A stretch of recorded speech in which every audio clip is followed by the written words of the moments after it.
UP की Gorakhpur Lok Sabha seat से BJP प्रत्याशी रविकिशन ने नामांकन दाखिल किया। नामांकन के दौरान रविकिशन के करीबी रहे मौजूद। रविकिशन ने कहा, ये मेरा सौभाग्य है, मुझे नामांकन दाखिल करने का मौका मिल रहा है। काशी के बाद गोरखपुर हॉट सीट है, देश दुनिया की निगाहें गोरखपुर पर है। पंजाब में आम आदमी पार्टी के 5 प्रत्याशी आज भरेंगे नामांकन।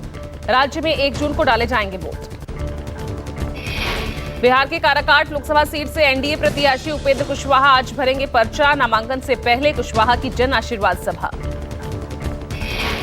यूपी की देवरिया सीट से बीजेपी प्रत्याशी शशांक मणि त्रिपाठी ने पर्चा दाखिल करने के लिए लगाई 100 मीटर दौड़। सभा की वजह से हुई देरी के बाद नामांकन दाखिल करने के लिए बचे थे मात्र 15 मिनट। आज नामांकन दाखिल करेंगे रविशंकर प्रसाद। पटना साहिब से बीजेपी उम्मीदवार रविशंकर प्रसाद ने नामांकन से पहले परिवार के साथ की पूजा अर्चना। छोटी बहन अनुराधा प्रसाद ने टीका लगाकर भाई की जीत की कामना की। 1 बजे नामांकन करने जाऊंगा। पटना में मैं पैदा हुआ, यहीं पढ़ा लिखा, यहीं वकालत की, यहीं मेरे पिताजी, यहीं मेरा पूरा परिवार। तो पटना मेरी कर्मभूमि है, पटना मेरी जन्मभूमि है और जनता के आशीर्वाद से मैं पटना साहिब के लिए काम करूंगा। देश के स्तर पर जो करता रहा हूं, यही संकल्प है। ये शुभ घड़ी है, आपको खूब जवाब दूंगा। परिवार के बड़े सदस्यों से आपने आशीर्वाद लिया? बहनों से भी आपने जी बताया कि मेरी 2 बहनें बड़ी हैं, प्रतिभा और सुजाता, और एक छोटी है अनुराधा। तो जैसे उन्होंने कहा माता पिता नहीं है, उनकी तस्वीर का भी आशीर्वाद पीछे में है। तो इन दोनों ने मुझे आशीर्वाद दिया और छोटी बहन ने प्यार दिया। ठीक है। और मेरी पत्नी माया मुझे विदा करते समय अपनी शुभकामना देगी। झारखंड के चुनावी दौरे पर रक्षा मंत्री राजनाथ सिंह गोड्डा सीट से बीजेपी प्रत्याशी निशिकांत दुबे के नामांकन में होंगी शामिल। बोकारो में रक्षा मंत्री राजनाथ सिंह जनसभा को करेंगे संबोधित। नवनीत राणा के 15 सेकंड वाले बयान पर घमासान। असदुद्दीन ओवैसी ने कहा, छोटे को समझा कर रखा है, तुमको मालूम छोटा क्या है? तोप है, वो सालार का बेटा है। छोटे को बहुत रोक के रखाओ। अगर जिस दिन मैं छोटे को बोला कि मियां मैं जरा आराम कर तो तुम संभाल लो, फिर तुम संभालो। तुमको मालूम ही क्या है छोटा क्या है नहीं मालूम तुमको। तोप है वो, बोर बच्चा है, सालार का बेटा है। बहुत मुश्किल से समझा के बिठाना पड़ता उनको। कल नवनीत राणा ने विवादित बयान देते हुए कहा था, पुलिस को 15 मिनट के लिए हटा लो, दोनों भाई को पता नहीं चलेगा कि कहां से आया और कहां को गया। छोटा बोलता है कि पुलिस को 15 मिनट हटा दो, तो हम दिखाएंगे बोले कि क्या कर सकते हैं। छोटे को मेरा कहना है, तेरे को 15 मिनट लगेंगे। छोटे 15 सेकंड अगर पुलिस को हटाया तो छोटे को बड़े को ये पता नहीं लगा कहां से आया और कहां को गया।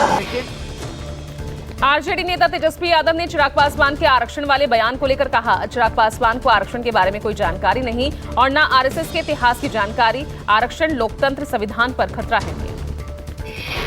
लेकिन आरक्षण के बारे में चिराग पासवान जी को थोड़ी सी भी जानकारी नहीं है और न ही आरएसएस के बारे में उनको इतिहास की जानकारी है। थोड़ा आरएसएस के बारे में जानकारी प्राप्त है।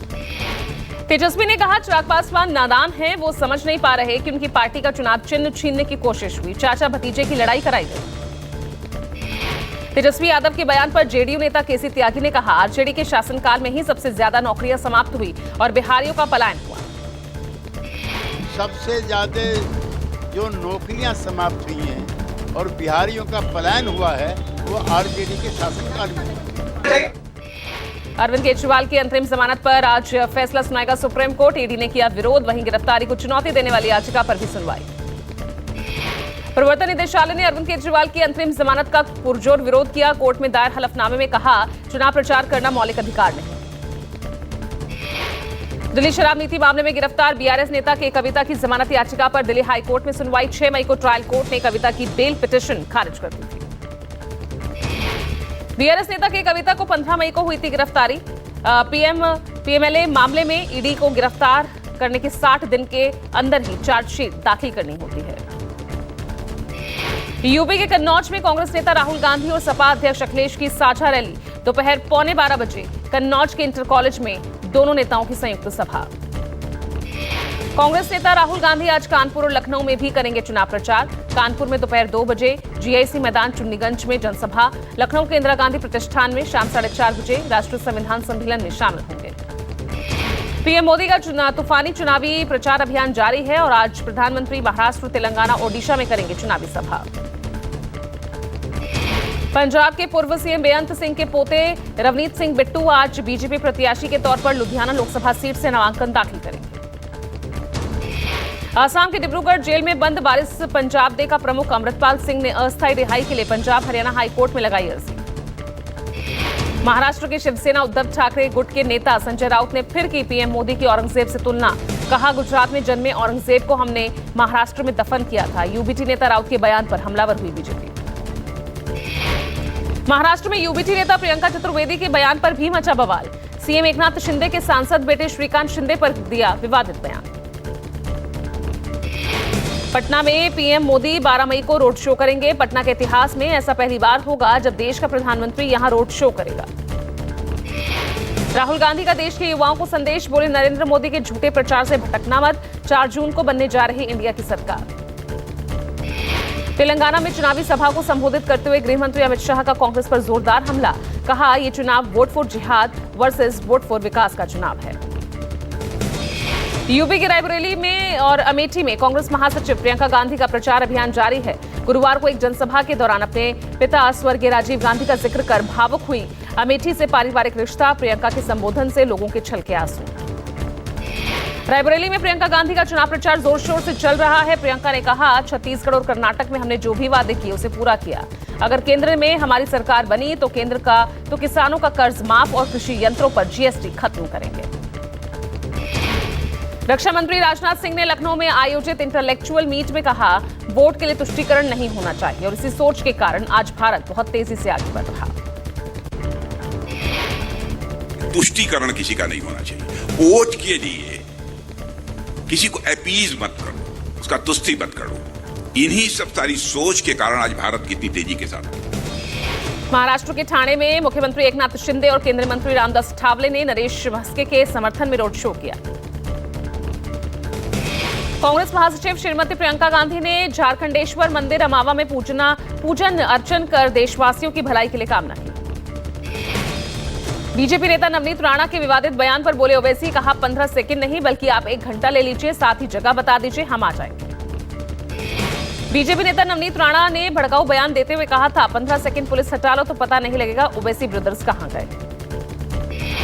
बीएसपी प्रमुख मायावती ने आकाश आनंद को किनारे करने के बाद खुद ही अब प्रचार अभियान की कमान संभाल ली है। गुरुवार को कन्नौज में चुनावी सभा को संबोधित किया।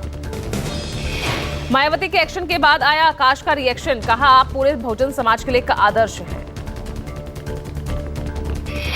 महाराष्ट्र के सीएम एकनाथ शिंदे के खिलाफ शिवसेना यूबीटी नेताओं ने बोला हमला। कहा, मेरा बाप चुराया है, पार्टी चुराई है, निशान चुराया है। महाराष्ट्र के जालना में कांग्रेस उम्मीदवार कल्याण काले ने कहा, 5 साल पहले लोगों ने बीजेपी पर भरोसा किया था, लेकिन अब 10 साल बाद एहसास हो रहा कि सरकार गलत है। 10 साल पहले भरोसा रखा, फिर हमने विपक्ष में आकर भी बोला कि नहीं ये गलत है, तो भी लोगों ने हमारा नहीं सुना। अब 10 साल हो गए, लेकिन अब लोगों के ध्यान में आ गया कि नहीं ये गलत है और आपको ये बारे में उनको। तेलंगाना के सीएम रेवंत रेड्डी ने हैदराबाद के सरूर नगर में सार्वजनिक बैठक को संबोधित किया। राज्य में इंडिया गठबंधन को जिताने की बात कही। आंध्र प्रदेश के तिरुपति में राजस्थान के सीएम भजनलाल शर्मा ने कहा, चुनाव में लोगों का उत्साह और उमंग देखा जा सकता है। भारत के लोग समझ गए हैं, कोई भी कांग्रेस और उसके गठबंधन को स्वीकार नहीं करेगा। यूपी के लखनऊ में डिप्टी सीएम केशव प्रसाद मौर्य ने नड्डा की अध्यक्षता में बीजेपी नेताओं की बैठक पर कहा, शानदार बैठक। डिप्टी सीएम केशव प्रसाद मौर्य ने कहा, यूपी में इंडिया गठबंधन नदारद है, 4 जून को वो छूमंतर हो जाएंगे।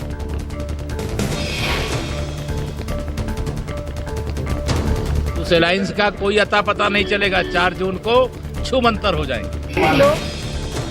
मैनपुरी से मौजूदा सांसद और सपा उम्मीदवार डिंपल यादव ने कहा, लोग विकास और सकारात्मक नीति का चुनाव करें। इस समय देश में परिवर्तन की लहर चल रही है।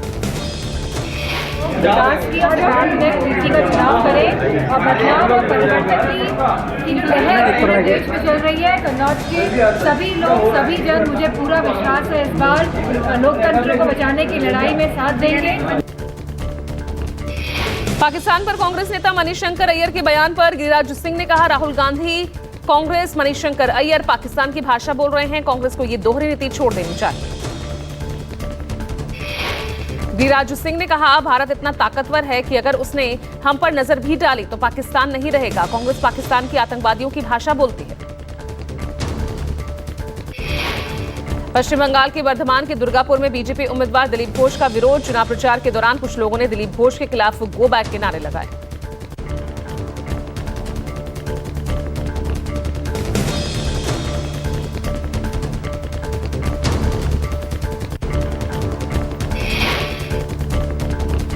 बीजेपी नेता दिलीप घोष ने कहा, बीजेपी रोड शो कर रही है, घर घर जाकर प्रचार कर रही है, लेकिन टीएमसी लोगों के पास नारेबाजी के अलावा कोई काम नहीं। बीएसपी ने कुशीनगर से शिव नारायण चौहान को ही प्रत्याशी बनाया है। देवरिया से संदेश यादव उर्फ मिस्टर को टिकट दिया।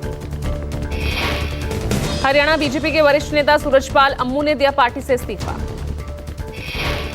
यूपी सीएम योगी ने सीतापुर में चुनावी जनसभा को संबोधित किया। कहा, डबल इंजन सरकार के विकास अभियान से विपक्षी दलों को अपने अस्तित्व की चिंता सता रही। सैम पित्रोदा के बयान पर राजनीतिक घमासान जारी है। सीएम योगी ने कहा, पित्रोदा के बयान के लिए कांग्रेस माफी मांगे। अखिलेश यादव का सीएम योगी पर हमला। अखिलेश यादव ने कहा, जो लोग कहते थे डबल इंजन की सरकार है, होर्डिंग से एक इंजन गायब हो गए हैं। राज्य में लगे प्रचार होर्डिंग में सिर्फ पीएम मोदी का चेहरा दिख रहा। आबादी को लेकर पीएम आर्थिक सलाहकार परिषद की रिपोर्ट पर आरजेडी नेता तेजस्वी यादव का वार। जो जनगणना 2021-22 में होनी थी वो 2024 तक नहीं हुई। ये केवल देश की जनता को भ्रम में डालना है। मध्य प्रदेश के रतलाम सीट से कांग्रेस प्रत्याशी कांतिलाल भूरिया, प्रदेश कांग्रेस अध्यक्ष जीतू पटवारी का बयान। कहा, 2 पत्नियां रखने वालों को सालाना मिलेंगे 2 लाख रुपए। केंद्रीय गृह मंत्री अमित शाह आज झारखंड और पश्चिम बंगाल के चुनावी दौरे पर। शाह झारखंड के खूंटी में करेंगे जनसभा। बीजेपी अध्यक्ष जेपी नड्डा चंडीगढ़ में करेंगे रोड शो। शाम 5 बजे चंडीगढ़ के रामलीला मैदान में नड्डा की जनसभा। तीसरे चरण की कुछ सीटों पर पुनर्मतदान जारी है। एमपी की बैतूल, बिहार की खगड़िया में फिर से हो रहा मतदान। 7 मई को मतदान कराकर लौट रही बस में आग लगने से ईवीएम को नुकसान हुआ था। बैतूल सीट के 4 पोलिंग बूथ पर रिपोलिंग जारी। कल गुजरात के दाहोद में डाले जाएंगे वोट। महिसागर के संतरामपुर विधानसभा क्षेत्र में एक युवक ने मतदान के दौरान वीडियो बनाकर सोशल मीडिया पर वायरल किया था। बीजेपी सांसद बृजभूषण शरण सिंह के खिलाफ राउज एवेन्यू कोर्ट तय करेगी आरोप। महिला पहलवानों के साथ कथित यौन शोषण मामले में सुनाएगी फैसला। राउज एवेन्यू कोर्ट ने 26 अप्रैल को बृजभूषण शरण सिंह की उस याचिका को खारिज कर दिया था जिसमें बृजभूषण ने इस मामले को फिर से जांच की मांग की थी। आज अक्षय तृतीया के दिन चारधाम यात्रा की भव्य शुरुआत हुई। केदारनाथ धाम के कपाट भक्तों के लिए खुले। केदारनाथ धाम के कपाट खुलते ही भक्तों में अपार उत्साह। बाबा केदारनाथ के दर्शन के लिए उमड़ा भक्तों का सैलाब। 12 ज्योतिर्लिंगों में से एक केदारनाथ धाम के कपाट पूरे विधि विधान और वैदिक मंत्रोच्चार के साथ खुले गए। सीएम धामी ने कहा, बाबा के दर्शन को आए भक्तों का स्वागत। केदारनाथ धाम में पहली पूजा प्रधानमंत्री नरेंद्र मोदी के नाम से की गई। मैं सबका अभिनंदन करता हूं, स्वागत करता हूं और भगवान बाबा केदार से प्रार्थना करता हूं कि सबकी यात्रा मंगलमय हो। हमारे प्रधानमंत्री आदरणीय मोदी जी के नाम से आज पहली पूजा यहां पर हो गई है। बाबा केदार के अनन्य भक्त हैं माननीय प्रधानमंत्री जी। उनके प्रधानमंत्री बनने के बाद बाबा केदार का भव्य और दिव्य नवनिर्माण और पुनर्निर्माण के कार्य 3 चरणों में यहाँ पूरे हुए। केदारनाथ धाम के कपाट खुलने के बाद विशिष्ट तैयारी। हेलीकॉप्टर से श्रद्धालुओं पर फूल बरसाकर भक्तों के स्वागत की तैयारियां तेज। चारधाम यात्रा के लिए 12 मई को खुलेंगे बद्रीनाथ धाम के कपाट। आज केदारनाथ, गंगोत्री, यमुनोत्री धाम के कपाट विधि विधान के साथ भक्तों के दर्शन के लिए खोले गए। एयर इंडिया एक्सप्रेस का बड़ा फैसला। कंपनी ने 25 क्रू मेंबर्स की बर्खास्तगी का फैसला वापस लिया। एयर इंडिया एक्सप्रेस के बर्खास्त 25 क्रू मेंबर्स काम पर लौटने को हुए राजी। 2 दिन पहले सामूहिक सिक लीव पर चले गए थे 300 क्रू मेंबर्स।